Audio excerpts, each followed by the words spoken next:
Hi everybody, Chris Bryant here, and welcome to your free CCNP Switch Video Bootcamp, brought to you by the Bryant Advantage and our friends at Udemy, online courses anytime, anywhere. First off, thanks for watching the introductory video, because no one ever wants to watch the introduction. They want to go straight into the course and get started. I understand that. I'm with you.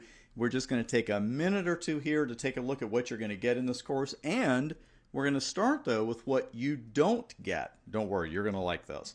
First off, you don't get a bill. We all like that. It's a free course. You're not going to get a bill.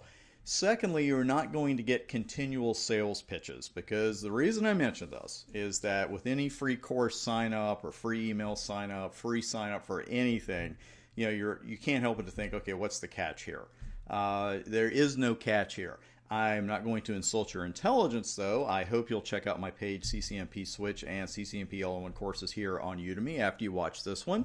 If you like it and you keep the videos, you don't sign up, no hard feelings.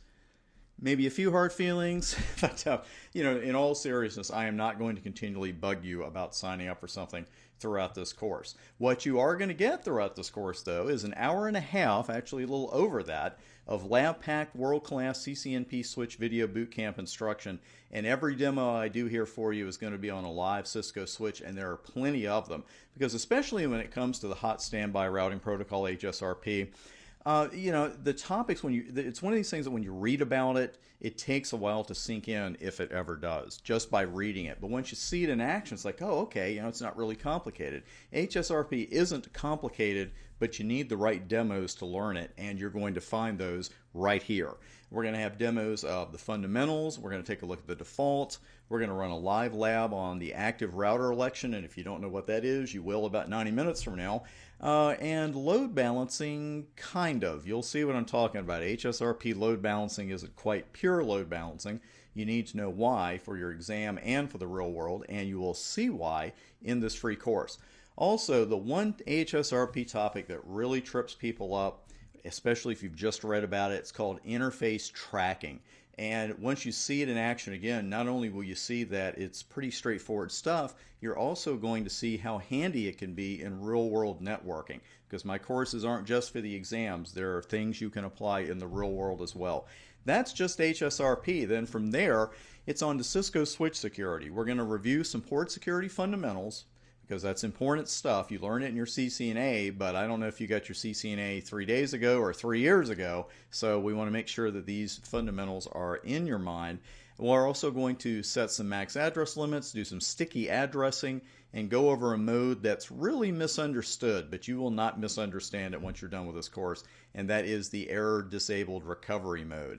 That wraps up the introduction. I appreciate you taking a couple of minutes to watch it. I'm Chris Bryant, and on behalf of the Bryant Advantage and Udemy, welcome to this course. Let's get started. As we talk about hot standby routing protocol and see it in action, which is going to be very shortly, we've got several great HSRP labs for you in this section. I'm going to be referring to routers rather than saying switches or L3 switches or multi-layer switches, because the HSRP terminology itself does refer to active routers and standby routers. The theory and commands of HSRP, they run the same on a multi-layer switch as they do on a router, and in the lab we actually will be using multi-layer switches. Also, the icon that I'm using for multi-layer switches from here on out is slightly different. There's no SI in the middle. I just wanted to make sure that you saw both versions of that. Now, HSRP is defined in RFC 2281, and it's a Cisco proprietary router redundancy protocol. What we're doing is we're putting physical routers into an HSRP router group. One of the routers in the group is going to be selected as the active router. The others are going to be the standby routers. And it will not surprise you to learn at this point that the active router is going to handle the actual workload, and the standby routers, frankly, are going to sit there and they're going to stand by and watch the active router do all the work. Now, HSRP does ensure a high network time because we are routing IP traffic without reliance on a single router. Also, just a quick note here, the terms active and standby, they don't refer to the actual operational status of the routers. The backup router or the standby router, it doesn't go into some kind of suspended state. It's ready to go. It's just referring to its status in the HSRP group. Here's actually what we're doing with HSRP. Now, the actual IP and MAC addresses of the physical routers in the group, They're totally unknown to downstream devices. And in this case, that being our switch and a bunch of hosts connected to that switch. These devices are actually communicating with a router that does not exist. A pseudo router, a more popular term, a virtual router. And that's going to be created by the HSRP configuration. Now this virtual router is going to have its own MAC address. It's going to have an IP address that we assign it. And the downstream devices send data using those as the destination addresses. It's pretty cool stuff. So we're going to jump right in here with a lab. And in our first lab, we're going to have multi-layer switch 1, which has an interface VLAN 100 with an IP address of 172.16.23.1, and multi-layer switch 2, which also has an interface VLAN 100, address 172.16.23.2. Those are the two routers we're putting in the HSRP group. We're going to create a virtual router with this configuration with the IP address 172.16.23.12/24, and it's that address that will be used by all the hosts in VLAN 100 as the default gateway. So here's a diagram for you as well showing you those addresses. And let's go ahead and get started. Let's bring the live equipment up. Now I have pre-created, if you will, I've already created the interface VLAN 100 on both devices. And we'll just do a quick verification here. Here's show VLAN 100. It's up and up. There's the IP address 172.16.23.2. Now let's go over to multi-layer switch 1, MLS 1. You can see, whoops, that should be 100. There we go. And interface VLAN 100 is up. Everything looks good there. 172.16.23.1/24 is the IP address. Just wanted to make sure I did show you VLAN 100 for number 2. Okay, so those again are the IP addresses that we're working with, the two devices. And we're going to create this virtual router at 172.16.23.12/24. We're going to start over on router 2. And these are interface level commands. Standby is the word we just keep coming back to. You are rarely, if ever, even going to type HSRP. But standby, I've got quite a few options here. Some we're going to look at in the next couple of labs. And the one we're going to look at right now is your only required one, IP. And that's enabling HSRP for IP version 4 and setting the virtual IP address, which is a good idea. So without that, we're kind of stuck. So let's see what we need before that, though. We actually need a group number, and I'm going to put 5 for ours. And I'm going to then enable HSRP for IP version 4 with IP. Then I'm putting my virtual address, 172.16.23.12. You could make it a secondary virtual IP address. I'm not that much on secondary addresses, and that's not something we're going to cover in the labs anyway. It's beyond the scope of the exam. And we're just going to stop right there and see if anything happens. We'll get a little console message, and let's run show standby. We're going to be running this one a lot. And state is listen at the very top, and I'm going to show you all the states. We'll discuss those and look at the order of them. But right now it's just listening for something. And let's go ahead and finish the config over on MLS 1. Standby 5, IP 172.16.23.12. And that's it. Now let's go back over to switch 2. This may take a minute or two to finish cooking, so to speak. As you can see, state is active. It's showing a couple of state changes. We see the virtual IP address. There's an active virtual MAC address as well. We didn't enter that, but there is one. And let's see. Standby router still unknown. So let's give that a moment to cook, so to speak, and let them talk to each other. And now you can see it's changed from standby router is unknown to a few seconds later, standby router is 172.16.23.1, priority 100. And it looks like things might have settled right there. So you can see we had another state change. That's been about 53 seconds. This is the active router. Active router is local. Standby router is 172.16.23.1, which is router 1. So let's just go ahead and verify that. Trust but verify. Show standby.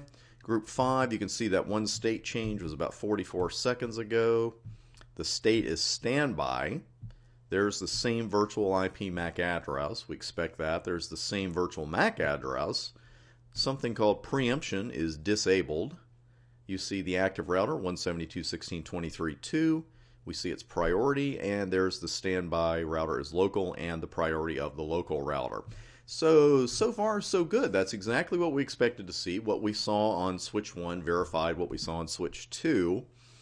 And let's go down. We've seen all this on the board. One thing I did want to show you here, you cannot assign an IP address from the multi-layer switch as the IP address for the virtual router. And here on this line, I tried that.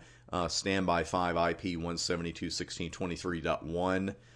The router told me address cannot equal interface IP address. I'm the one who added, so don't try it. Cisco doesn't have that much of a sense of humor, but I do. So let's go down the roll here, down the line. We'll start with MLS 2.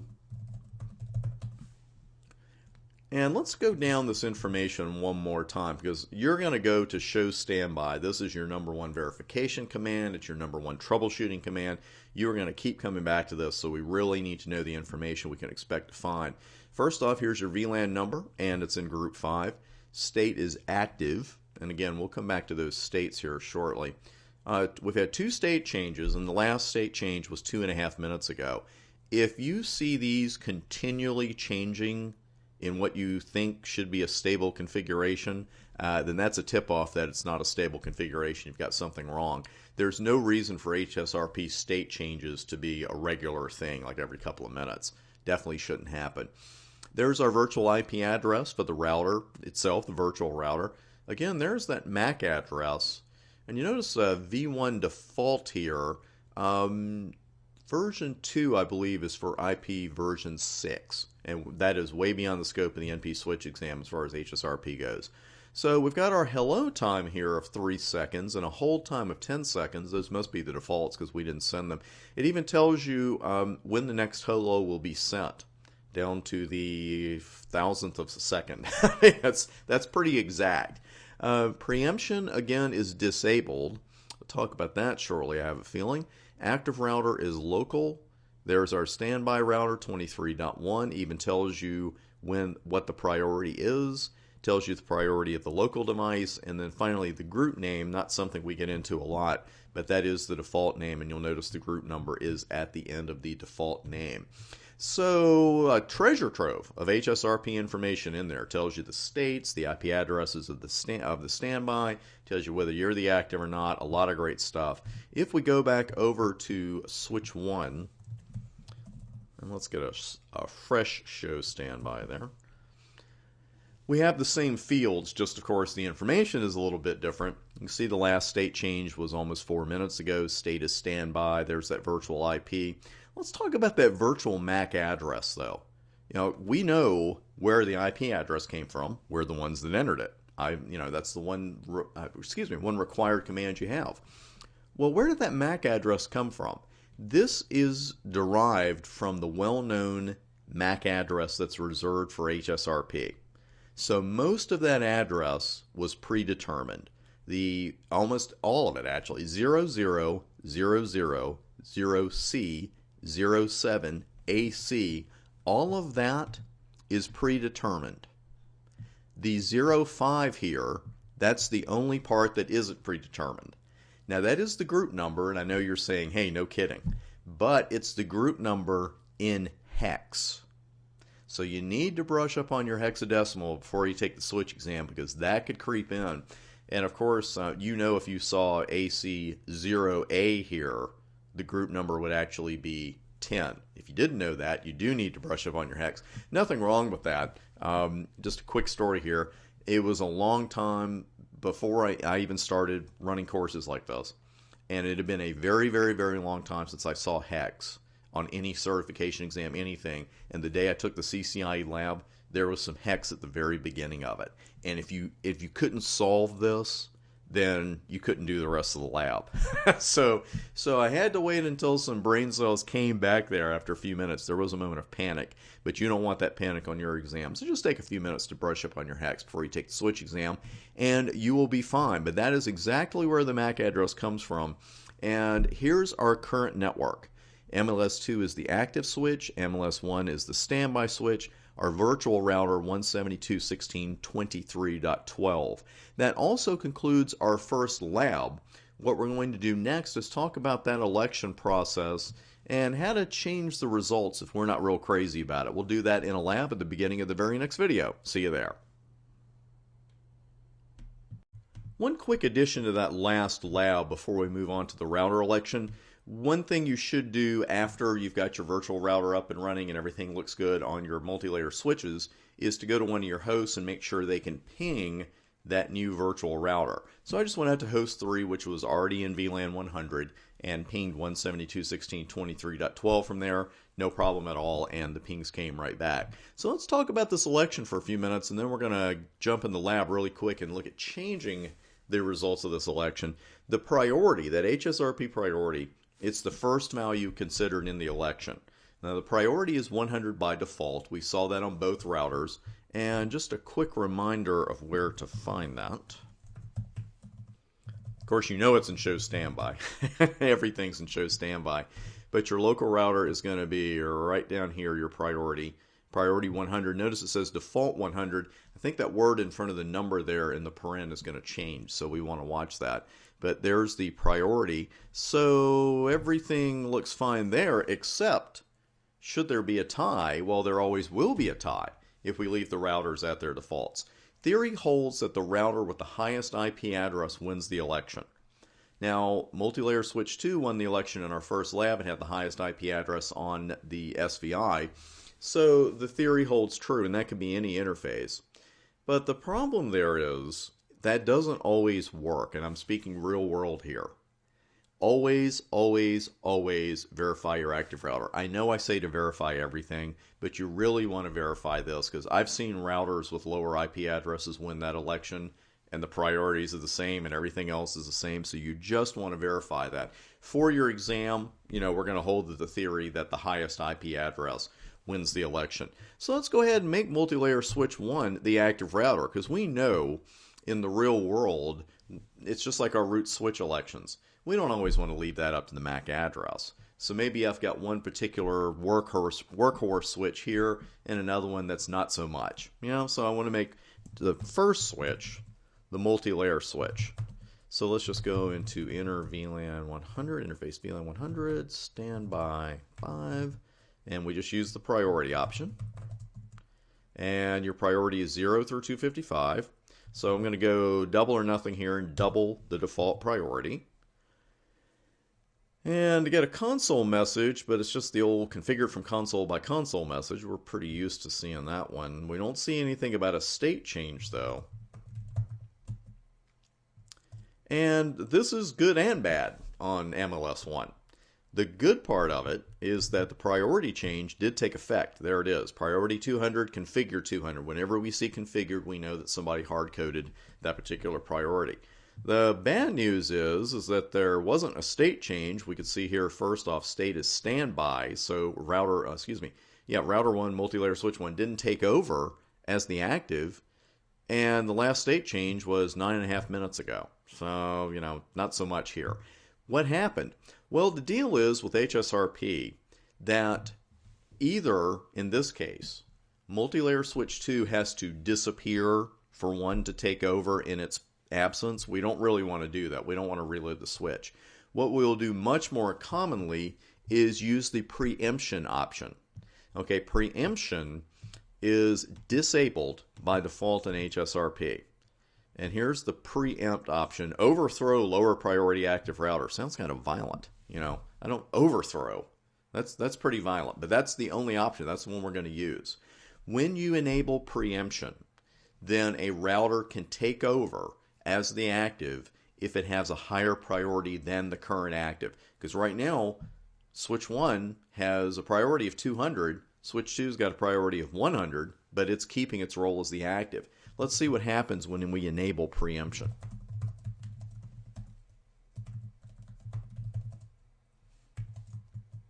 And you just put preempt, and that's it.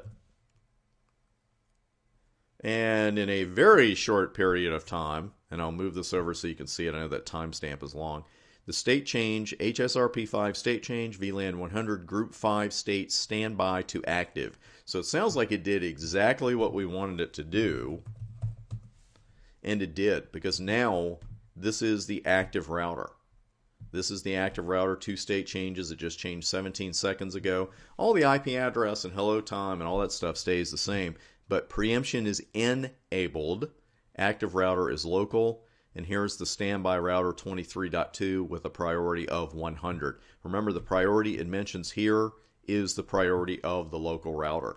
So it did exactly what we wanted it to do, but that's the key. It's not enough just to go in there after the election and raise the priority of the switch you want to be the active router. That's not enough. You've either got to reload the active router, which we generally don't want to do, or just enable preemption. There is one option here too. I'm going to show you this. There are some options there for preempt. Because those of you who've seen, and you might still see an iOS version where this happens, you used to be able to set preempt at the end of the priority command.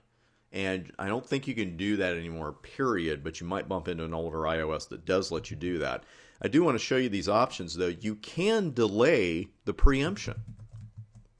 So if you want to say, okay, I want to wait 10 seconds before preempting, or I want to delay it until after a reload, then you can do that. You might run into specialized situations where you want to do that. The sync option, do not concern yourself with that right now. But let's look at minimum. And it's just the number of seconds for minimum delay. So, again, you might run into some specialized situations out there in real world networking, but generally for lab work, it's good. They're good options to know, please don't get me wrong. But generally, when I preempt, I want to go ahead and just do it right then and there. That's really it. So that is it for this particular lab. We are going to head to the next video now. We're going to talk about those state changes. We've seen a couple of those in action. We've seen active, standby, certainly. We've seen active and standby in all of our labs. But I want you to know about the stages that lead up to those, and we'll talk about that on the very next video. Before we start on our next lab, let's go over these HSRP states. We've seen a couple of them, especially standby and active, but let's go through them in order. Disabled is officially the first HSRP port state. It's very similar to STP in that you won't actually see it mentioned. You won't see HSRP disabled in a console message, but it is the first official port state. Now, initial or init, the interface enters this state when you first enable HSRP on it. HSRP isn't actually running at this point. The only other time I've ever seen that, it's in a lab environment, thankfully. If you went in, let's say right now on one of the routers and deleted interface VLAN 100, you would see the HSRP state go from active or standby, depending on which one you're on. If you're on the active, it would go from active to init, and then it would just sit there, which is not what we want. Now listen, that's the next state, and that's when the router knows the virtual router's IP address, but it is not yet the primary or a standby, and it's listening for hello packets from those routers. In speak state, the router is now speaking, it is sending hello messages, and it's participating in the election of the primary and standby. Standby, we've seen that a couple of times. The router is a candidate to become the active. It continues to send hello packets, and then finally active, the router is now forwarding packets sent to that group's virtual IP address.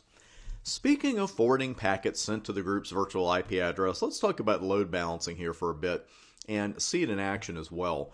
Now, I have reset things from the previous lab as far as the priorities go, so right now everything is back at the default, and switch 2 is the active router for our group. Switch 1, of course, is just standing there, standing by, and watching MLS2 do all the work. Now, assuming that we had 60 hosts in VLAN 100, that means that right now, switch 2 is handling the traffic for 60 hosts, and our other multi-layer switch 1 is just standing by, watching.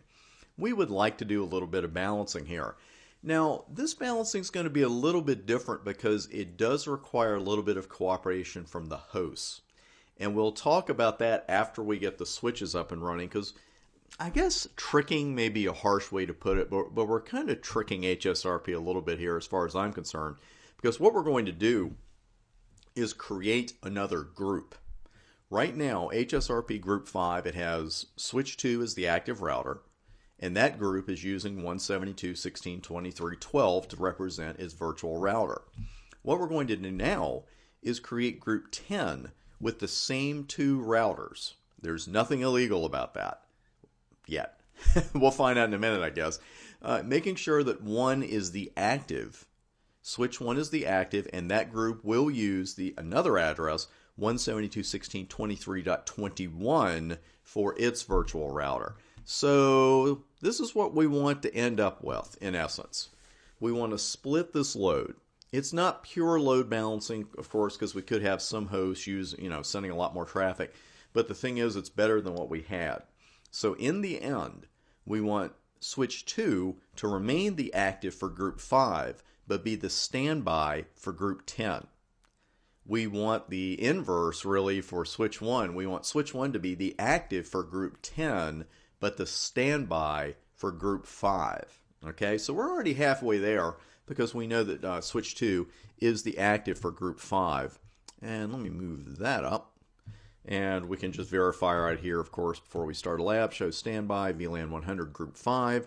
State is active. So let's go ahead and create another group. And we're going to start that over on Switch 1. And we just go right back under VLAN 100. But this time, of course, we're using standby 10. That's our new group. 172.16.23.21. That's going to be the IP of the virtual. Standby 10. We're going to go ahead and double the priority again, and we're going to let this one preempt. And that's all we need there. We need even less over on MLS2. Move that. And let's try that again. VLAN 100. Just came right back. Standby 10. IP 172.16.23.21. And that's it. So we're going to let that cook for a minute here and see how it goes. Actually, let's go over to 1 and see what it's saying already with show standby. And when you run show standby there by itself, it's going to give you the info on all the groups. And you can see that it's still the standby for Group 5. But Switch 1 is now the active for Group 10. Now it says standby router is unknown, so it's not done yet, but let's go ahead and run it again now. And you can see that we get exactly what we wanted. Group 10, Switch 1 is active. There's the IP address. There's the MAC address. Notice the 0A at the end of it. Remember I told you a Group 10 would be 0A there because it's hex. There you go. Preemption's enabled. Active router is local. Standby router is 172.16.23.2. So that's exactly what we wanted. Let's go over to Switch 2 just for fun. And we can see that in Group 5, this switch is the active router. Active router is local. Standby is 23.1. And for Group 10, the story is a little bit different. Group 10, let's try that again, Group 10, and we've got active router is Switch 1, 23.1, and the standby router is local. So that's all there is to load balancing. Again, it's not absolutely perfect, but it's really, really good. And here is essentially what we have now. We're going to test this in a moment, because remember I said something about the hosts? We're not quite done with our load balancing until we give about half of our hosts one of the virtual router IP addresses for a default gateway. Then we give the other half of the hosts the other virtual router's IP address as a default gateway. That's the way you got to split it up. So you can see here, just using two hosts, we've got host 2 with its default gateway pointing to 172.16.23.21, and that's the path it's going to take. And then host 3 is a different default gateway. It has the other virtual router's IP address 23.12 set as the default. So let's go ahead and send some pings there and just make absolutely sure. Let's see if we can get that up there to stay this time. And we've got 2. We're going to head out to router 2. and do a 172.16.23.21. No problem there with it pinging its virtual, its default gateway, which is a virtual router IP address. Now host 3, we're going to ping the other one. And all is well. So that's really the key, is that you just have to remember that you're not quite done with your load balancing when you get that second virtual router up and running. You are done with it when you go to your hosts and you change some of their default gateways, half of them pointing to one, half of them pointing to another, and you're all set. That is it for load balancing. Now next up, we've got something called interface tracking. It is an absolutely fantastic feature you're very liable to run into in the real world, and you're definitely going to see it on your exam. So let's head to the next video and we'll run that lab. HSRP interface tracking. This is a great little feature, and what it does, it enables HSRP to monitor an interface that you and I as the network admins specify, and the status of that interface will dynamically change the HSRP priority for a specified router for better or for worse, and let's find out which one that's going to be. When that tracked interface's line protocol goes down, the HSRP priority of the router is decremented. Of course, a fancy way of saying it goes down. Now, this can lead to another HSRP router in the group becoming the active, but that other router must have preemption enabled. Now, in this diagram, I have not indicated or not put the virtual router in there. We know it's in there, and we're actually going to configure that, because I've got these IP addresses, the interface VLAN 100, but that's it. So we're doing everything else from scratch in this lab. And what we're going to do is set MLS 2 up with a priority of 105. It should, of course, become the active because it's going to have a higher priority than 1, which we're going to leave at the default priority of 100. Well, as a result, then 2 will handle all the traffic sent to the server behind MLS 1 and 2 here. You can tell it's a very important server because I put a giant bag of money next to it. Well, there's nothing really wrong with that, but there is a single point of failure, and it might not be the one you're thinking about that could cause some trouble. And again, the IP addresses shown for the multi-layer switches in this lab are for their SVI for interface VLAN 100. The problem here is that if fast Ethernet 3 on switch 2 fails, the hosts in VLAN 100 can't get to the money bag server or whatever server we've got back there. But by default, that fast Ethernet port going down is not going to affect HSRP in any way. It's not going to bother it at all. So what we're going to do is change that default a little bit and put some tracking on there. First, we're going to go ahead with a configuration, but first, I've got something here to show you. On switch 2, I've got show interface fast Ethernet 3. Save yourself a lot of time and agony when you're configuring HSRP interface tracking. Always check the status of the interface before you even start. Because if there's something wrong with this interface and you don't realize it, then you're going to get some comeback or some feedback from your show commands in HSRP that you're not expecting. And you end up troubleshooting your HSRP config because that's the last thing you did when the actual problem was the interface you were tracking was down already. Not that that ever happened to me. I just heard it, from a guy, so I'm sharing it with you. Okay, I'm lying. It did happen to me. Not here, but I did learn that lesson the hard way. Let's go ahead and get started with our basic config.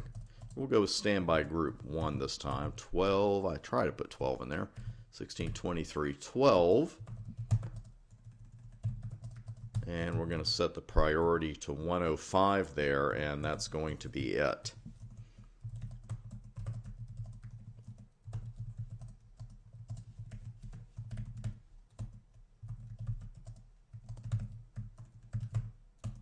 And that's it. So right now on switch 2, use the standby IP command to enable HSRP, create our virtual router. Then I set it with a priority of 105, interface VLAN 100. I enabled HSRP, same address, of course, same virtual router, and enabled preemption. So let's go forward. Let's take a look at 6s here and just make sure. At switch 2, and you can see you've got a couple things, all of which we really expect to see. There's VLAN 100 group 1 state is active, preemption disabled by default, active router is the local, standby router is 23.1, and there's priority 105, and of course it says configured 105 because we put that in there. Let's go back to switch 1 for a moment.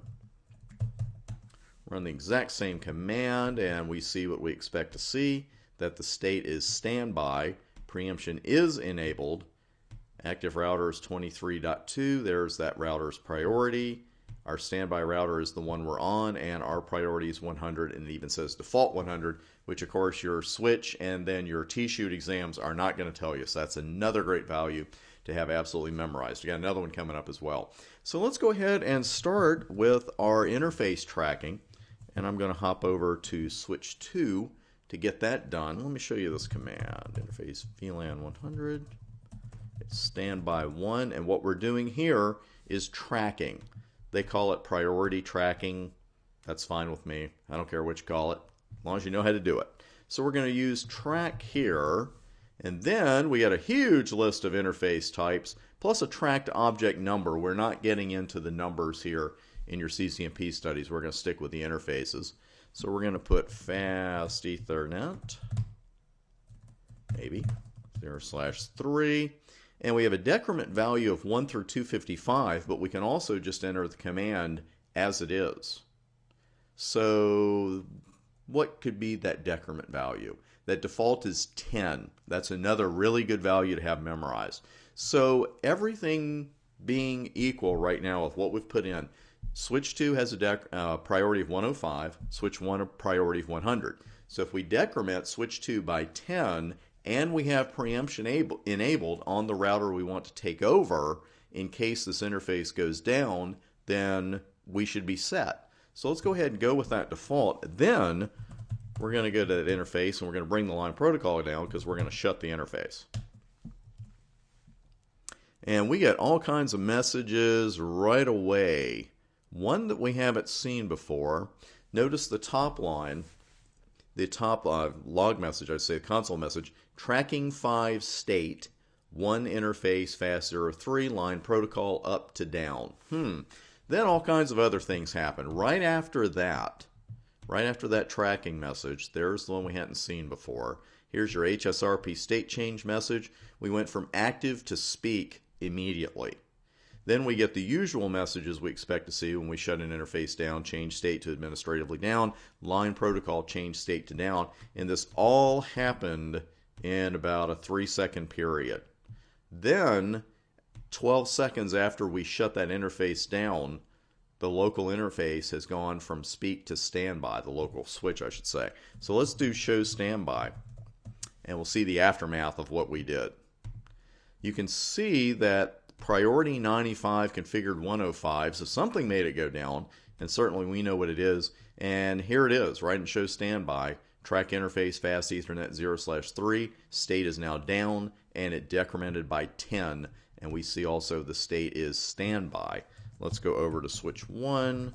Pretty much know what we're going to see here, but we're going to run it anyway.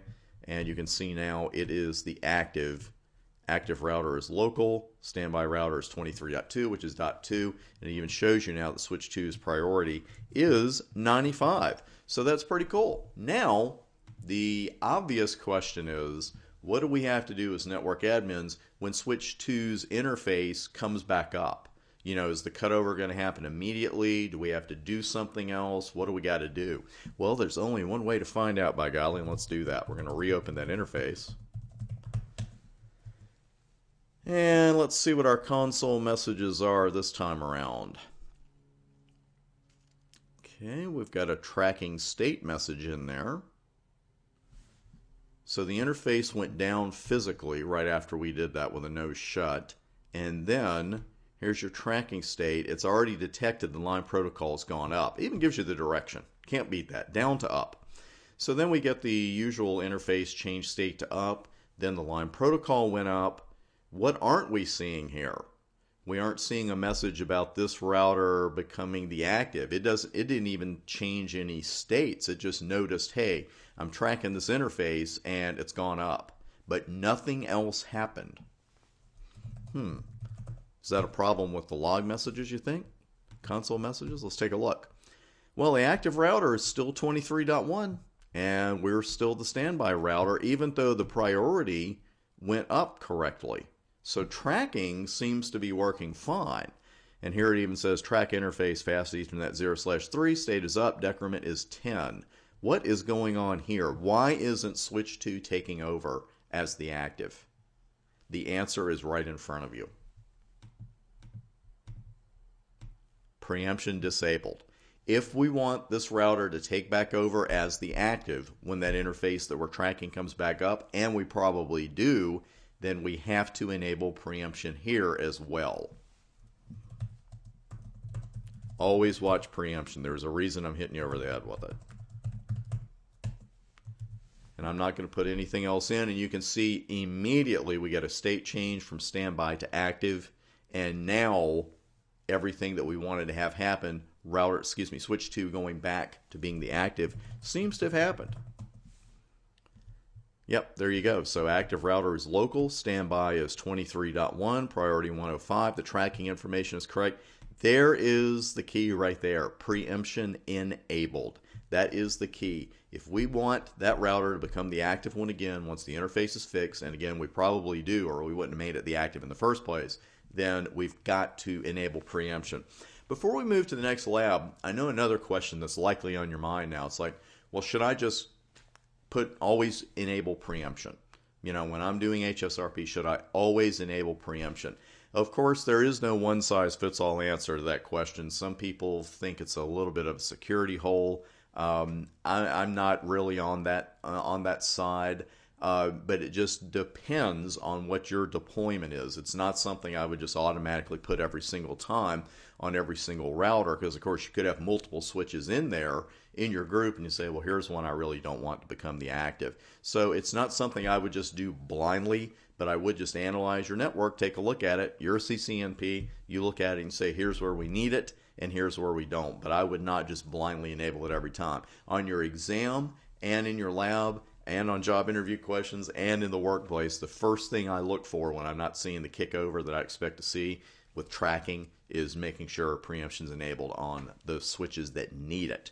So let's see, we're hitting about 11.5 minutes on this video. We're going to go ahead to another video, and I am going to reset the switches. We're going to do another tracking lab, and then I've got some other great labs for you right after that. So I'll see you in the next video. I am going to call an audible here, my friends, and we are going to just pick up exactly where the last video left off. And you can see I've still got show standby up there. And we know for switch 2, we know that both switches have preemption enabled at this point. We know the priority is 105 on switch 2 and 100, the default, on switch 1. Let's see what happens, though, when that default decrement isn't enough. We know that's 10. We've got to have that memorized. But let's set switch 2's priority for this group to 150. And we'll verify that. I was waiting for a message. There we go. Show standby. We see priority 150, configured 150 right here at the bottom. So everything is beautiful.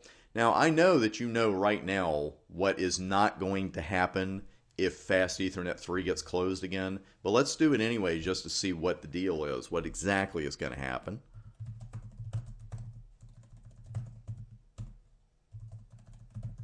And we'll shut her down. And we immediately get the tracking state message, you know, hey, I'm tracking this interface, Fast Ethernet 3, the line protocol has gone from up to down. Then we get the usual messages, the system console message, the port's gone administratively down, and then of course if the physical state is down, we know the line protocol doesn't have long to go, but nothing else is happening. We're not seeing any state changes, router 1, switch 1 doesn't seem to have taken over. So what's the problem? Well, we know it's that decrement. Let's go ahead and run show standby. And we can see that the decrement took place. You know, there's priority 140, configured 150. Well, if we're using the default decrement, though, that's 10. And 150 minus 10 is definitely not lower than 100, and that's what we need for router 1 to take over. So in this case, if the priority is set to 150, the decrement needs to be at least 51, right? So let's go ahead and configure that. And we're going to go under VLAN 100. Let's see if we can do it this way with the up arrow. tracking command. How far back do we go? There we go. So now we're going to use that decrement value we saw earlier, because we can set this from 1 to 255. It's just that we took the default of 10 earlier. So what we'll do here is set it to 51. And it does actually take place immediately because, of course, the interface is still shut down. So all we did just now was tell the router, hey, if that interface, and I know I keep going back and forth router to switch with HSRP, if that interface goes down, I don't want you to subtract 10 from the priority of this device. I want you to subtract 51.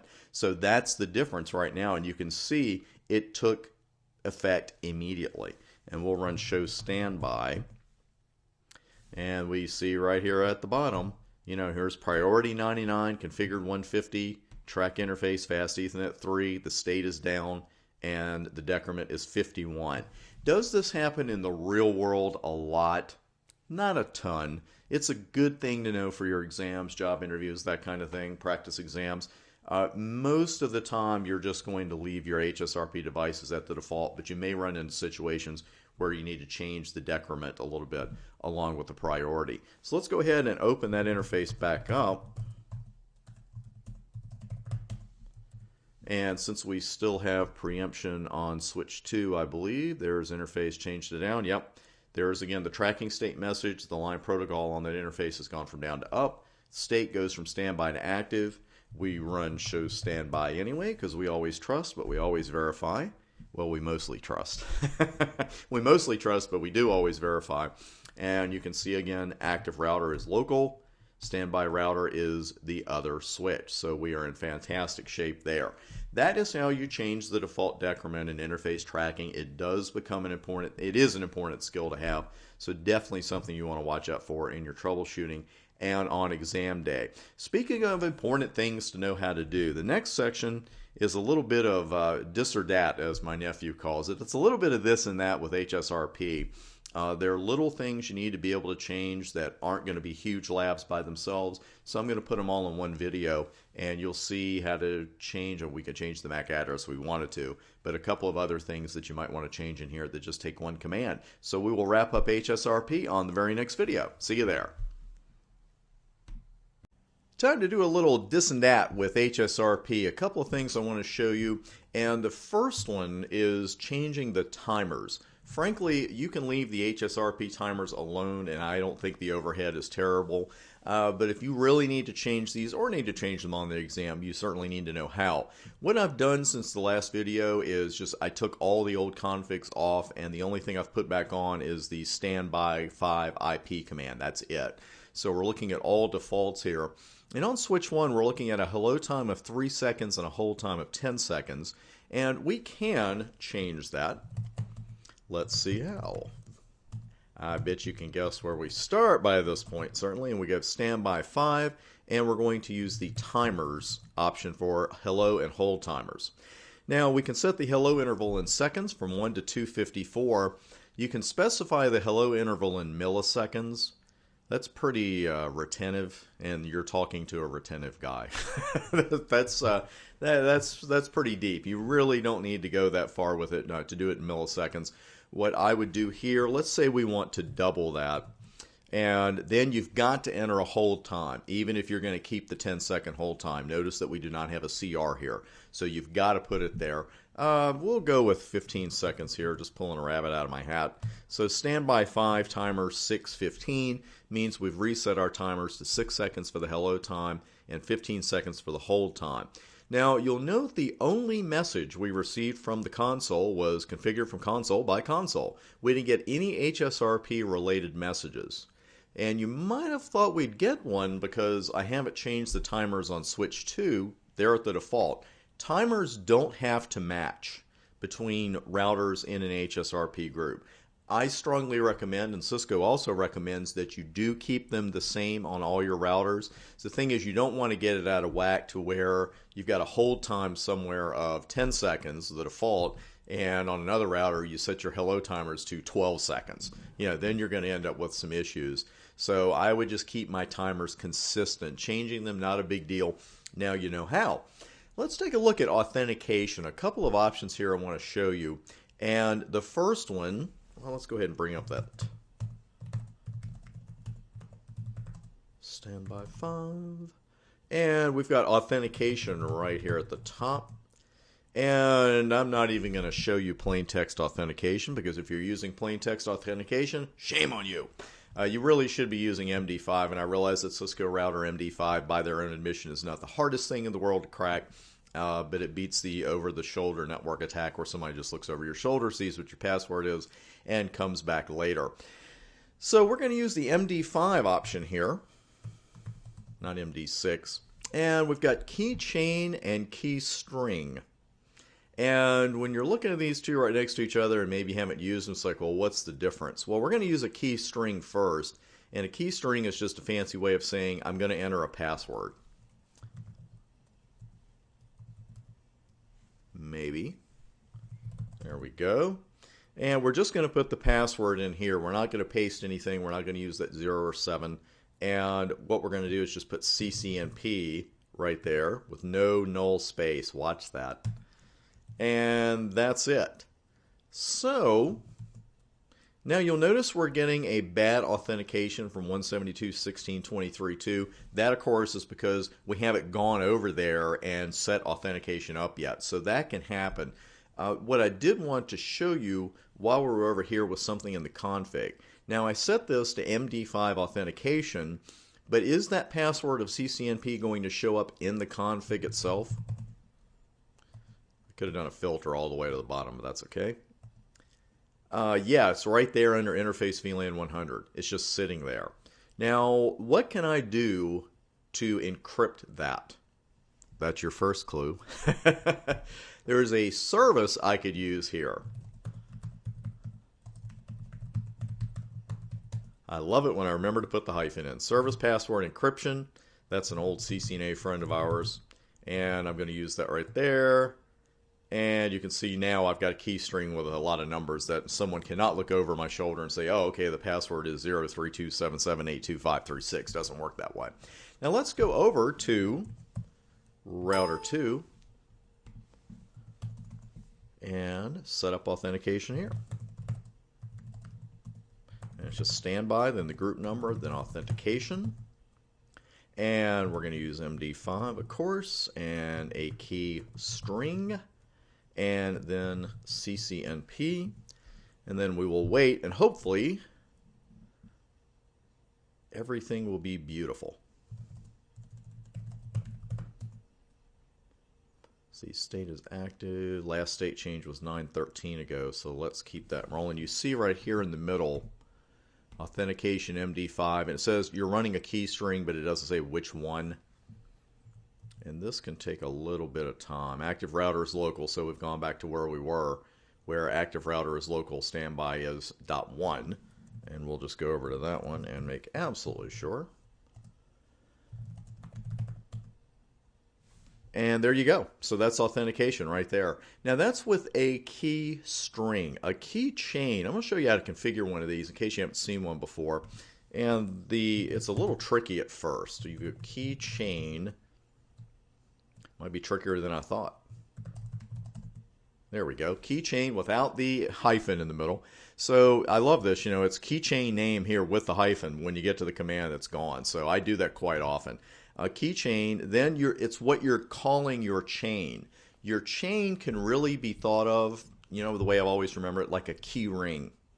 You got a key ring, and you've got a key to your house, and you've got a key to your car, and you've got a key to your office. Maybe some other keys you don't want to tell anybody about, and that's all cool with me. But the thing is, that's what a keychain really is. It's a series of keys. And what you do here, you create one. And what I would do here is just create one with one password right now. That's what I'm going to do. So let's just put I'm going to call it HSRP.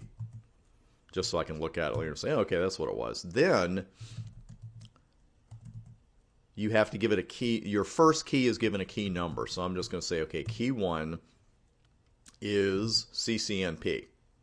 Now, I do have some other options here. You see accept lifetime and send lifetime. That's another reason you get into keychains, because I know, especially when you start using, it's like, man, this is ridiculously complicated. Why don't I just use a password and I'll change the password if I ever want to? You can do that, but if you want to for other features, so you're going to use keychains for security features, you're going to use them, I believe, over in the routing course, the MP routing course as well, for other features. And what you'll want to do sometimes is say, okay, this key is good from this Monday to this Thursday, and then that's it. So, or you could do the send lifetime, how often you can, the valid range when you can be sent. So it really can be helpful when time gets involved. If this is a one-time only password, I'm probably going to go ahead and use the string myself. But what I will do instead is set key string, and here's where the actual password is. And that's it. And if I want to create another key string while I'm here, I would call it key 2 and go forward from there. Again, I know this looks a lot more complicated than just setting a password. And again, for authentication for something like this, for HSRP, personally, I'm probably just going to go ahead and set a simple key string. But for other features that you're going to run into in the future, especially if they're time related, these keychains really, really come in handy. Then what you would need to do is learn how to spell exit. Then what you would need to do is go under here. If you were using that keychain,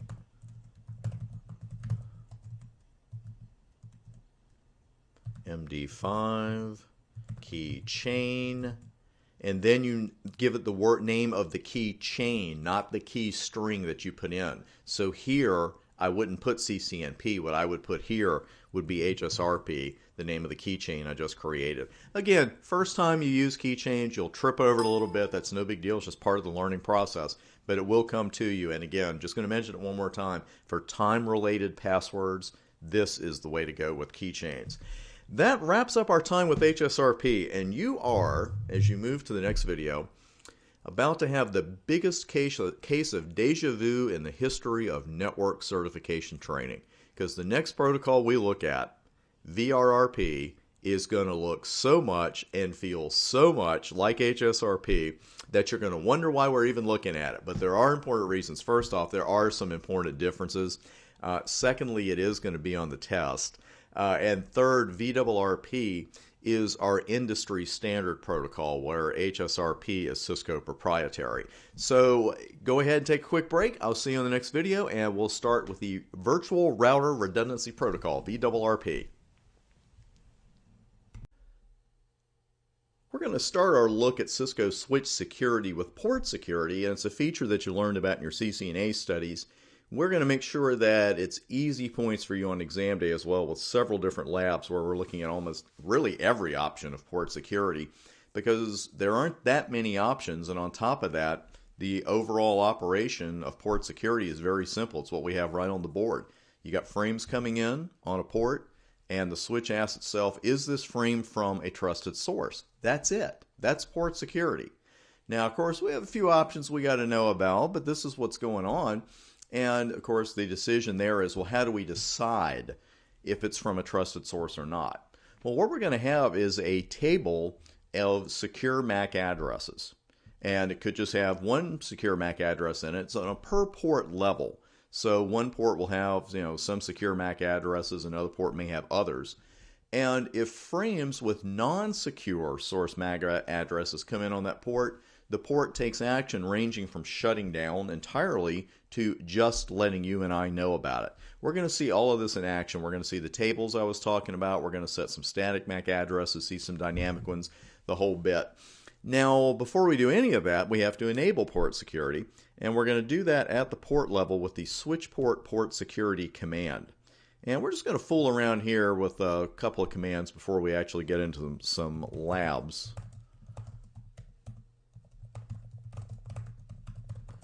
With switch port security, we have a couple of options there: aging, MAC address, maximum, and violation. We're going to see all of those in action. But switch port security by itself is also a legal command. And what it does is actually enables this function or feature on the port. So then, of course, you press enter. Oh, and you get rejected. Well, you get rejected here because it says fast Ethernet 0/1 is a dynamic port. Okay, what do you want for my life? What's that got to do with it? The problem here is that you can only enable port security on a port that has absolutely no chance of becoming a trunk. Not that it's trunking now, that it can't possibly become a trunk port in the future. And we know what that means. We got to make it an access port. Because we could look at the switch, and I believe right now we don't even have any trunks. We have 0 trunks on the switch, but I still have to make that port an access port. So let's go ahead and make that happen.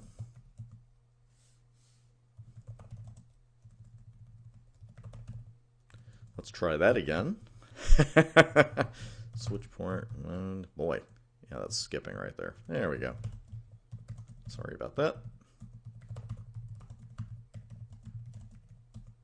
And the VLAN doesn't exist, which is always nice enough to create it for me. And let's try switch port security again now. And we are enabled. You're not going to get a confirm message that says you just enabled port security, but we can confirm it with one of several show commands. A lot of people spend all their time with show port security, and there's nothing wrong with that command, but there are definitely some other show port security options I'll show you in the labs ahead. Right now, though, let's go with show port security. And going from left to right here, secure port, then it's got the number of maximum secure addresses, then the current secure addresses, then security violation and security action. And the key here is, really want to point this out, a lot of people, I should say a lot of people, some people, their eyes go straight to that shutdown, and they say, oh, well, you know, the port is shut down. The port is not shut down. Here, the situation is, this command is just telling you what the security action will be if there is a security violation. But we haven't had any security violations, so far we're good to go. I have a feeling that just might change in the labs ahead, but we're going to stick with that for right now. So let's see, we've got show port security.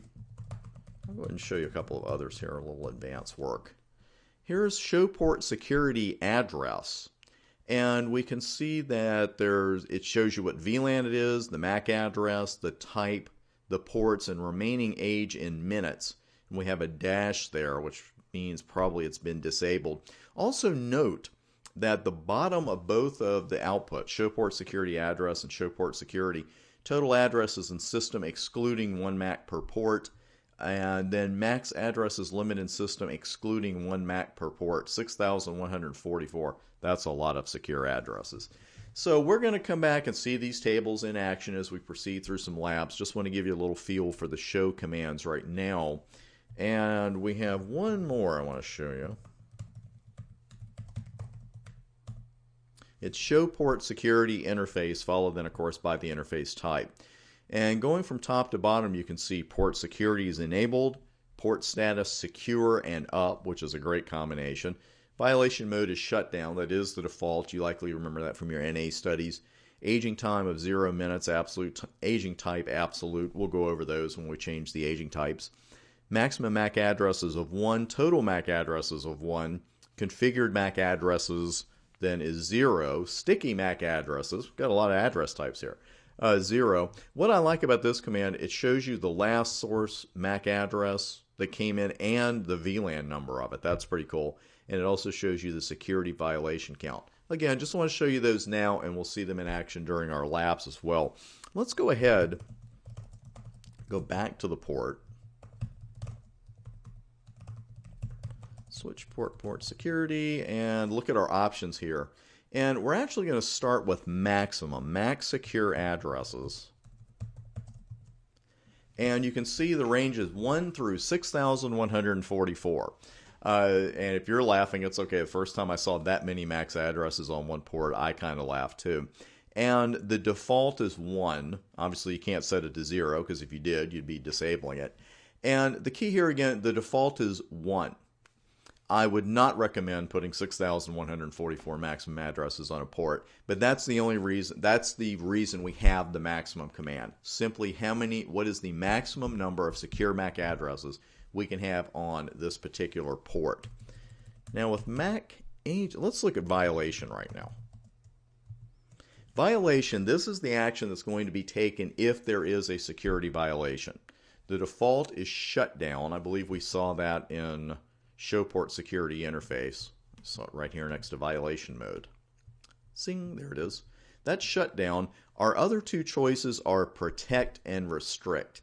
And we've been around Cisco certification exams long enough to know that if we have some options like that, we better really know the difference. We're definitely coming back to those, but I want to show you these right now. The default port security, again, it's shut down, and it does exactly what it says it's going to do. The port is placed into error disabled state. Very important that you know that. It's error disabled.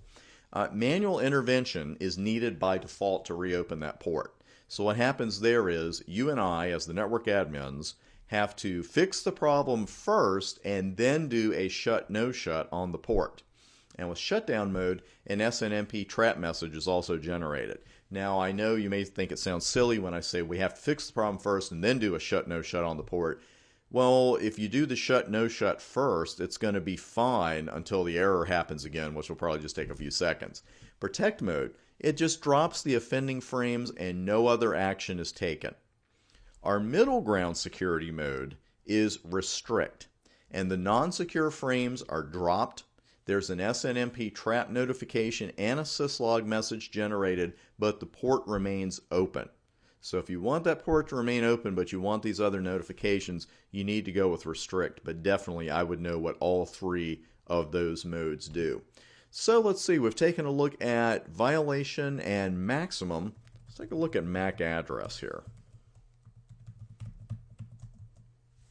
Okay, so we've got Triple H, I like it, 48-bit MAC address. So we can put a MAC address in there if we want, apparently. And then we have something called sticky. Ew. For some reason, I always just see, Pepsi being poured into a router or something when they say sticky address. I have no idea why. Anyway, sticky addresses, configure dynamic secure addresses as sticky. We will do a lab on those, but that just means that these are addresses that are dynamically learned, but they are going to be kept on a reload. We'll do a lab with that as well. Let's go ahead and look at our other option here, our aging option. We have static, time, and type. Now, a configured secure address, a statically configured one, as you would expect, is not going to age out, because I can't think of anything that we configure at the command line statically that would age out dynamically or automatically. It's rare that you're going to want to do that. You may have very specialized situations where you want to enable aging for a configured secure address, but it's not something we do terribly often. Then we have time and type, and we've got the aging time in minutes, and you put anything in from 1 through 1440, so that's how long it would be before a dynamically learned address was actually aged out. And then you have your type, which is absolute and inactivity. The default is absolute, and that just means the clock starts ticking as soon as that address is learned. It doesn't matter how often it's refreshed. Inactivity, of course, the aging is based on the inactivity time period. If we don't hear from that source MAC address for a while, then we're going to flush it out. So this video, what we've done here is just an introductory look at the commands. We're going to go back to every single one of them during a lab and work with them, but I want you to see them all in advance. And what we will do here on the very next video, we're going to have router 1 or host 1 at 172.16.23.111, and then our other host is going to be at 172.16.23.222. We're just going to use that to send some pings and have some different source MAC addresses, that kind of thing. And like I said, we'll see all of these things in action. And we will start with that at the beginning of the very next video. I'll see you there.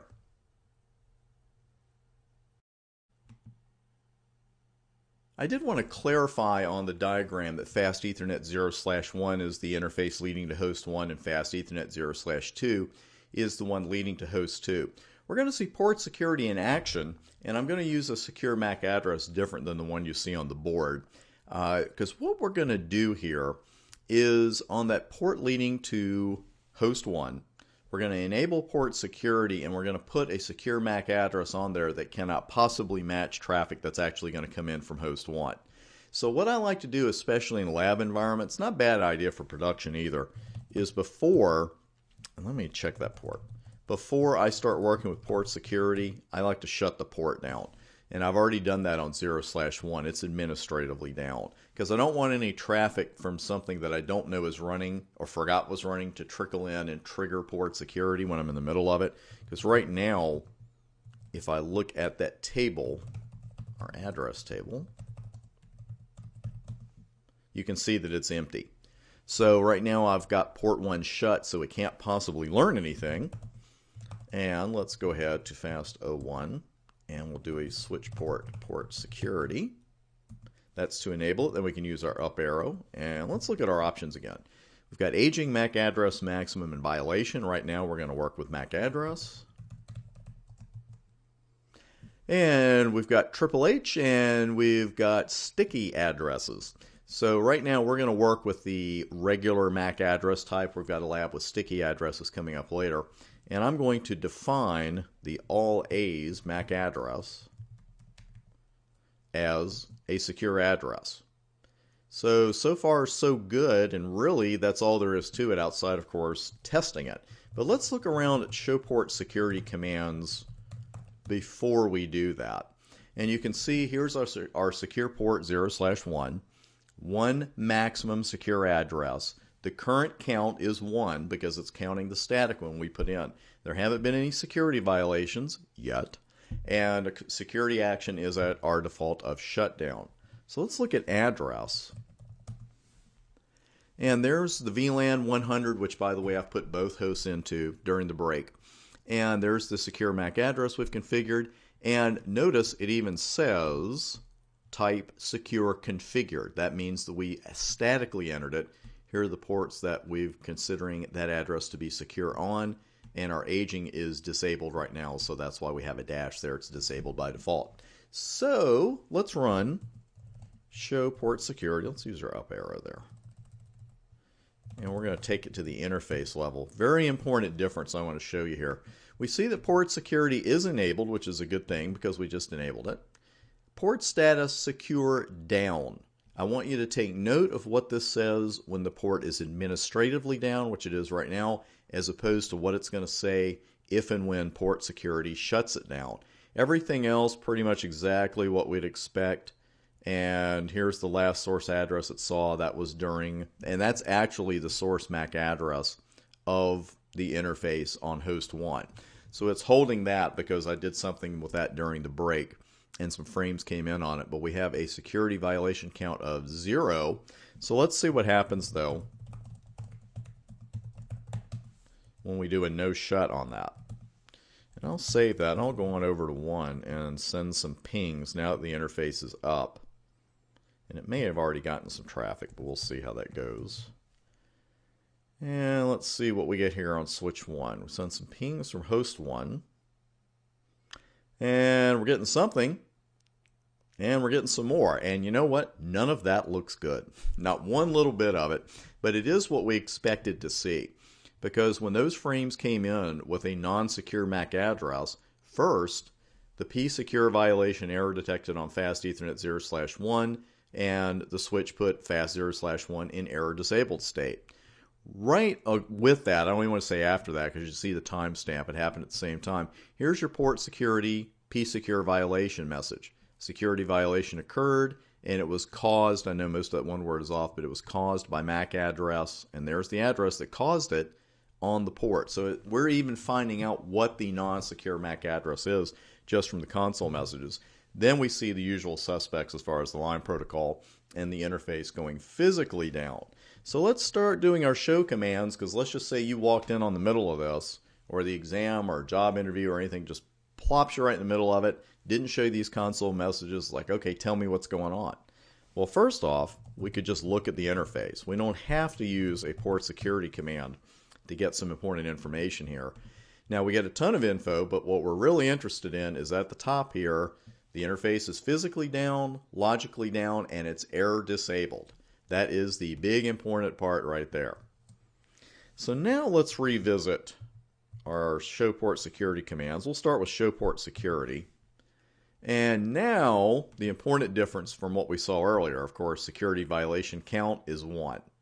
So show port security tells you there has been a security violation on there. It's not giving you much more information about it though.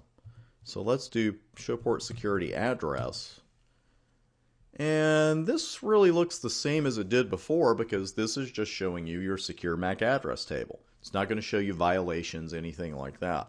Where we might get some more good information is here. And show port security interface fast 0/1. Port security is still enabled, and note the status. It is secure and shut down. Just because you see the word down next to port status, it doesn't mean that port security has shut the port down. It just meant that it was down. And we know why, because it was administratively down. Everything else, here's your security violation count. That's the big difference right there. And again, it's even showing you the last source address, VLAN 100. And there you go. So we know now what it looks like with 4 different show commands and the console messages when a port goes down due to the shutdown mode in port security. So now you and I as the network admins have to do 2 things. First off, we have to fix the problem. We should do that first. And then we can reset the port. Because by default, if a port is error disabled, we have to fix the issue and then reset the port. It's not going to reset itself by default. So let's go ahead and take care of business here. First off, how would we resolve the issue? What do? We just take that static entry out. And there's no switch port. All I did was do a Control-A to move the cursor to the front and type the word no. Saves you a lot of typing. We can do a show port security address just to verify it's come out. And you can see now the table is empty. So now, this is interesting because what's going to happen when we reset the port?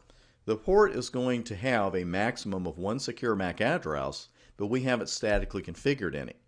So that means that the very next source MAC address that comes in on a frame onto this port, that is going to be learned as the secure MAC address. That's the way it works. So let's go ahead and just do our shut no shut here.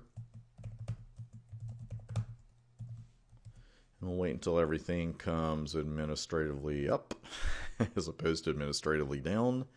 And of course, we're going to check that interface before we go any further. And we can see now that we have gotten rid of the error disabled message. So that is a good thing. Now, let's see. I don't think that we've learned that address yet. So let's go over to 1. And we'll send those pings again. And we're sending some pings through that switch, so let's give it a few seconds here. We haven't seen any secure violations, port violations, anything like that so far. Is our interface still up? Should be. Yep, it's still up and up. And there is our dynamically learned MAC address, secure MAC address. You see the big difference here is that the type is secure dynamic. So for a source MAC address to be considered dynamically secure, there's got to be a difference between the number of maximum addresses the port can learn and the number that it's actually learned. So we see now that since we had the port set for 1 address to be learned and no static configurations, the very next address it learned, very next source MAC address, was going to be considered the secure one. So we're good there.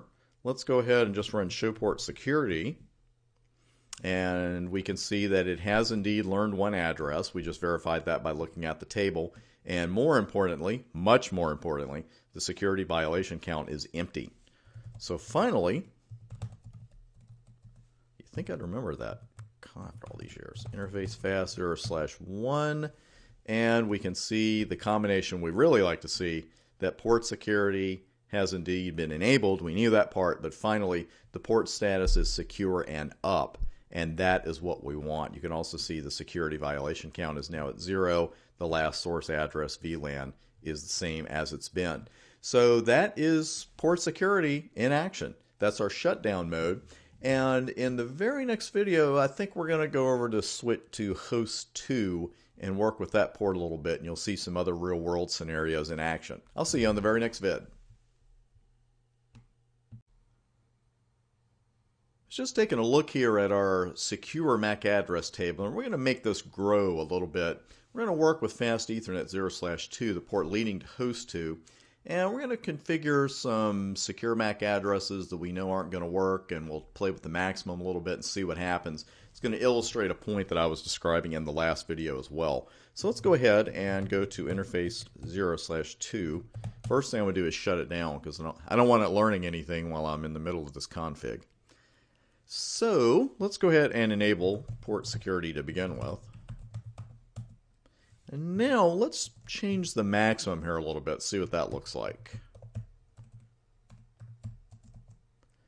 Like I said, I wouldn't go to 6,144 secure MAC addresses on a port. Let's set it for 3. And now I'm going to use the MAC address option again. And we'll go with the static one. And I'm going to try to make up another one on the fly here. Hey, it worked. So we've got 2 addresses defined, but we're allowing the port to have 3 secure MAC addresses. So the theory holds that the very next the very next MAC address it learns on that port will become a secure dynamically learned address. So we're going to test that theory out, and let's go ahead and look at our tables here again before we get started. Show port security. You can see the 2 configured addresses are already in there, and you can see they're labeled as secure configured, and you see the port numbers as well. And let's do a show port security interface fast02 while we're here. And again, it's secure and down for port status because the port is administratively down. 3 MAC addresses, 2 total, 2 configured, no sticky. It hasn't seen anything come in on the port, so you see a last source address of all zeros. And that's it. So let's go ahead and do a no shut there. I know that address had to come, the interface had to come up. 23, one will ping host 1.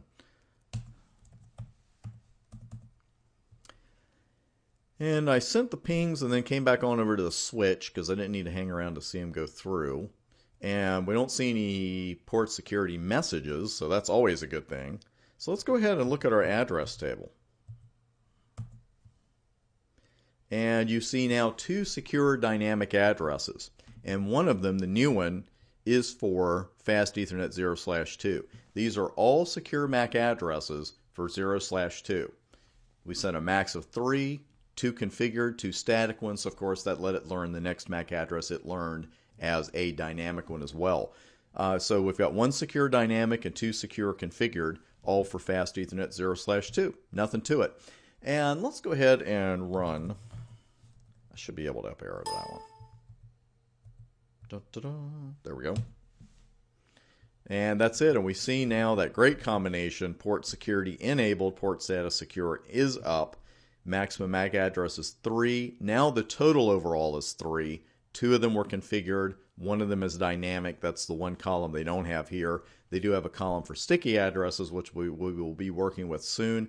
And there's the last source address that it saw come in on that port and the VLAN. So that's it. That proves the theory. And we always like seeing that stuff work. So you want to watch that if you got a difference between the total number of addresses it can learn and the number of static addresses. Because you may want this.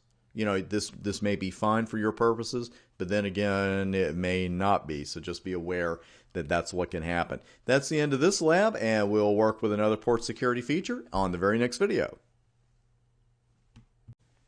This is going to be an important video for more than one reason, and one of the reasons you're seeing on the screen right now is that we're looking at the aging command. And I was just doing this as I was uploading the last vid. And just going through the choices, and I want to review these with you one more time as far as aging goes. Now, the aging of static entries, statically configured secure addresses, again, not something you're going to do terribly often, but it's good to have the option. With type, you're looking at absolute, where the clock starts running, and that's just it. Inactivity is aging based on an inactivity time period when we say, okay, if we don't hear from you for so many seconds or so many minutes, then we're going to drop you out. And again, absolute is the default there. Now, a quick CCNA review. Do you remember what the time, how long a dynamically learned MAC address stays in the table if it's not heard from again? 300 seconds, right? And we have you learn it that way because 300 is the way you have to put it in if you want it in for 5 minutes. So just playing around here, we're going to go ahead and set this for the same value. And nothing to it, right? So you just put the aging time and then the value in that you want. And I wanted 300 seconds, so that's what I put in. And how would I verify this? MAC address. Yeah, because here's one way to do it. You've got remaining age 300 next to the dynamic address that was learned on 0/2. So there you go. So I got it right, right? And if this is the first time you're watching the video, I hope you're saying, no, you're getting it wrong. This is the other important reason that I'm showing you this command. And it's a little bit of a dad lecture, as I tend to call it, but I don't want to laugh it off because this is really important stuff. And those of you who got your CCNA with me, I'm pretty sure you know what I'm about to say. Anytime that you are using a command in the Cisco iOS that has any unit of measure, whether it's time, data, anything else I'm not thinking of right now, always use iOS help to see what the unit is, especially with time, because sometimes your commands will take seconds, sometimes they'll take minutes, sometimes they'll take seconds, hours, days. I mean, there are a lot of different ways to combine these things. And if you think, you know, okay, I'm going to set this to 10 minutes, and you enter 10 in for the value, but it's being entered in seconds, then obviously you're not going to get the answer that you want. You're going to have a bad time. And you're going to miss an exam question too. We don't want that. The problem here, and let me just go right back to 02. The problem here is that with aging time, it's aging time in minutes. So if I wanted to set this to 300 seconds, I would not put 300 here, right? I would put 5 here. That's what I would need to do.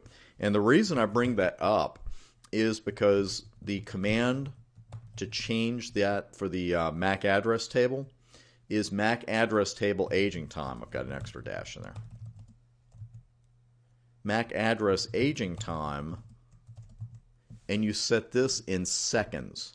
This is the little kind of thing that causes you big problems on the job. And of course, it can cost you points on the exam. And again, we don't want that. I'm not saying you got to memorize every single value of every single command in the iOS. That would be silly. Knowing these two, I think, is a good idea. Again, if you are changing the aging time for your secure MAC address table, that is the switch port security aging time command. And that value is entered in minutes. If you're changing the aging time for your general MAC address table, then you're doing that in seconds.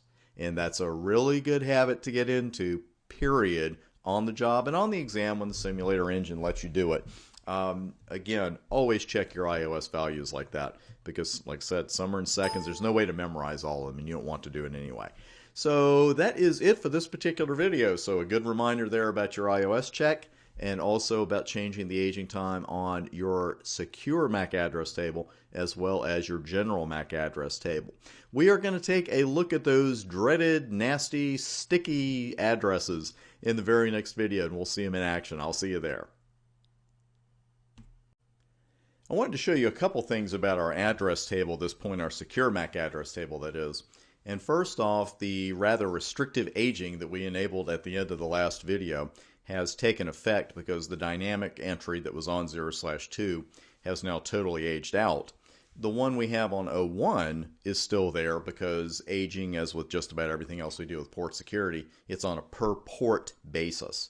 So we didn't change aging on 0/1.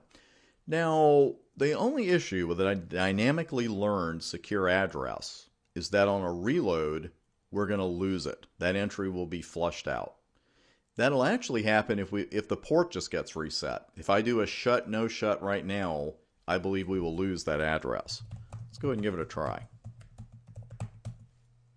We'll do a shut, and then a no shut for it. And you can see it's actually been removed, and I'll do that one more time. Now, of course, with one address, you could say, well, is it really that big a deal for the switch to have to relearn one dynamically learned address? I would say no, not really. But of course, we could have dozens of dynamically learned addresses, and maybe we want the switch just to come up and already have those if it's reloaded. Let's see if it's learned that again yet. Yep, there it is. So it didn't take long. We had some other traffic come in, and it was carrying that MAC address, and it's been listed as secure dynamic. But what if we want that to be kept even if the port goes down? What if we want it to be kept even if the switch is reloaded? That's where sticky addressing comes in. What you're doing with sticky addressing is these secure dynamic addresses are then written to the running config. So they're kept on a reload. You just do a yes when it says you want to save your work if you haven't done it yet. When you reload the switch, and it's going to save them.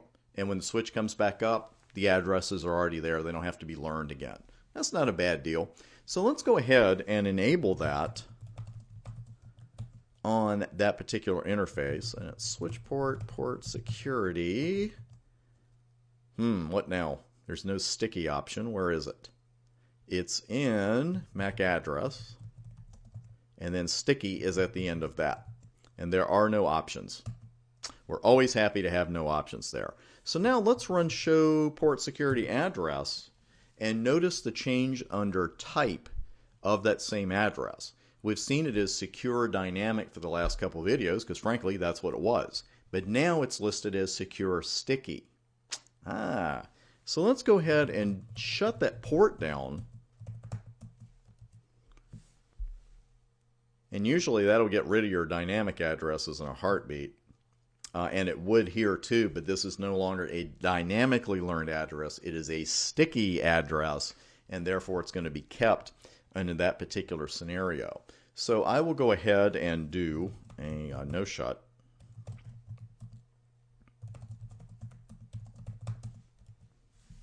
And it's going to say the exact same thing. But again, it's going to be kept on a port reset or even a switch reset. It's a pretty cool feature. Actually, what we will do, I am going to pause this video because this switch does take a few minutes to reload. But I'm going to go ahead and just reload the switch. And yeah, I want to save my changes. System config has been modified. It's going to ask you if you really want to proceed with the reload. And I said yes. So what I'll do is go ahead and just pause the video right now. And once the switch comes back up, I will unpause the video. I'll do a shut no shut on the video. And we'll see if those addresses are still there after that reload. And we're back. Just wanted to show you some of the stuff that we're going through here. And I did indeed reload. And you remember what POST stands for, right? What are those? Power on self-test, little test it runs before it really starts booting. So all our posts passed and everything. We got the warning about the cryptographic features, don't mess around, and some information there about the switch itself. And then finally, once we got through the intro messages, I ran show port security address, and there is the address. It's still listed as secure sticky. So some good stuff there. That's all a sticky address is. That's all there is to it. And on the very next video, we're going to go back to something about the error disabled ports. Because I'm sure you remember I put a little emphasis on by default, error disabled ports have to be manually reset. There is a way around that. It's not really a workaround because it is a Cisco feature. It's built into the switch about automatic recovery from an error disabled status. And I will show you all about that and we'll test it on the next vid. See you there. We're going to see the error disable recovery mode in action, I hope, here in this particular video, in this particular lab. And the change that I've made here on Fast Ethernet 0/2, the only one really, you can see it's secured down next to port status, so you know that I have the port administratively shut down. But what I've done is changed the maximum MAC addresses to 2. We had it at 3, and we know that we have 2 statically configured ones for that interface. We've seen that in several of the past videos. And as a matter of fact, I'll just review it right here. We know we still have those 2 configured addresses from an earlier video. And since we set maximum MAC addresses to 2, now it can't learn one. So when that source address of 001B D4C2090 comes in, the port should go into error disabled mode and we know what we have to do from there. But before we open that port and allow that to happen, we are going to put error disabled recovery into action. And we're going to do that with the error disable recovery command. And by the way, I know that there always seems to be a hyphen in error disabled, but in this command there actually isn't one. So we've got error disable recovery. Let's try that again. And we've got cause and interval. Notice that this is not a port level command. I think this is the first non-port level command we've really run into with port security. That's because this is not a pure port security command. As you're going to see in a moment, you can use it for just about anything that's going to that can put a port into error disable mode. So we've got error disable recovery. Let's go with cause first. And this is a lot of causes. That's a lot of causes, a lot of different ways that a port can go into error disable mode. They barely actually don't quite fit all on one screen.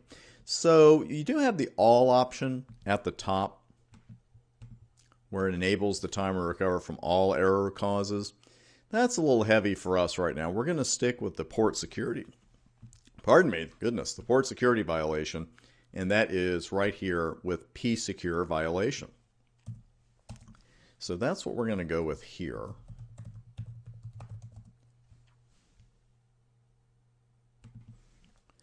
And we're always happy to have no options. So really that's it. First you have to pick the cause. And let me show you, there is a show error disable recovery command. And this is going to show you whether it's been enabled or disabled for every single one of those reasons. And you can see the only one it's enabled for right now is our port security violation. The other important value we see at the bottom is the timer interval 300 seconds by default. We're not going to stick with that. It's also going to list the interfaces that will be enabled at the next timeout. And in this case, there aren't any because we don't have any that have actually been put into error disabled mode because of a port security violation. Let's call this command back up. And we're going to change that timer. Okay, interval. Got me. Interval, and the minimum we can set it to is 30 seconds. So there's no such thing as an instantaneous recovery attempt from error disable mode. So let's go with 30. And no options, and so far so good. We'll go ahead and verify that before we open that port and make the port go into error disabled mode. And let's try that again because I came out of it too early. There we go. The timer interval's been set to 30 seconds. So we're all good there. Let's go ahead and open that port.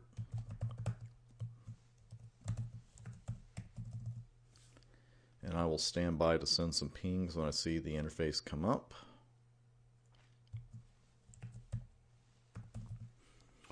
And let's give it a moment here and see if we end up in error disabled mode.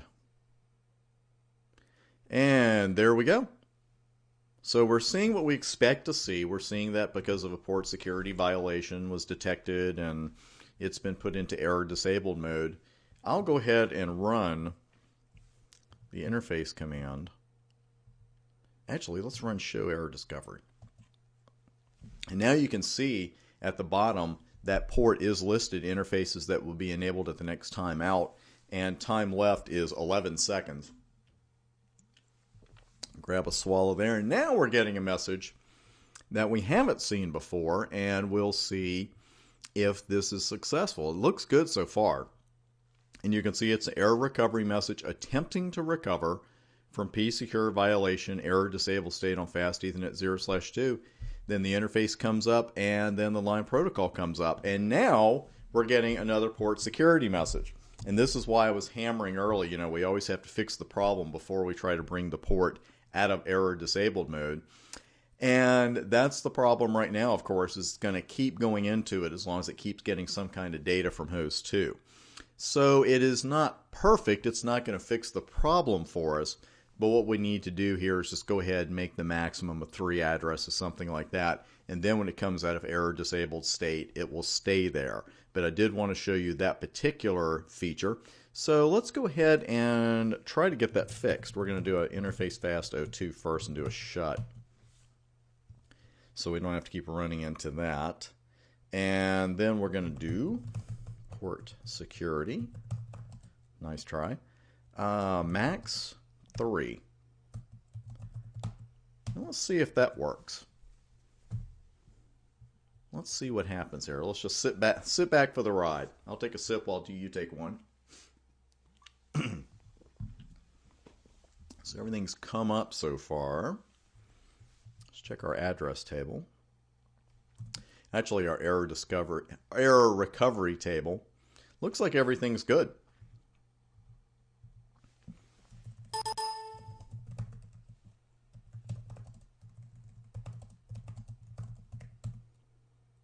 And we're enabled, secure up. We love that. And you can see the maximum MAC addresses did take effect. And now we are showing 3 total MAC addresses. And even better, no security violation. And that's it. So now we have 1 secure sticky address, 1 secure dynamic address, and 2 secure configured addresses in our table. And you also got to see the error disable recovery mode command, which in the right place is a fantastic command. That wraps up our time with port security for now. We're going to head into .1x based security next. And then after that, we'll do some span and some other great stuff. So I'll see you in the very next video.